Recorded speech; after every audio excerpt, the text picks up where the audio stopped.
रब्बुल आलमीन मेरा दोस्त है, जिसने मुझे पैदा किया है सो वही मुझे रास्ता दिखाता है, और वो जो मुझे खिलाता और पिलाता है, और जब मैं बीमार पड़ता हूं तो मुझे शिफा बख्शता है,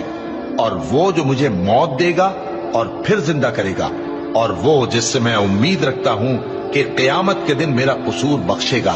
ए परवरदिगार, मुझे इल्म दानिश अता फरमा और नेकूकारों में शामिल फरमा, और बाद वाले लोगों में मेरा जिक्र नेक बाकी रखियो, और मुझे नेमत की बहिश्त के वारिसों में शामिल कीजो, और मेरे बाप को बख्श दे कि वो गुमराहों में से है, और जिस दिन लोग उठा खड़े किए जाएंगे मुझे रुस्वा न कीजो, जिस दिन न माल ही कुछ फायदा दे सकेगा और न बेटे। हाँ, जो शख्स अल्लाह के पास बेरोग दिल लेकर आया वो बच जाएगा, और बहिश्त परहेजगारों के करीब कर दी जाएगी, और दोज़ख गुमराहों के सामने लाई जाएगी, और उनसे कहा जाएगा कि जिनको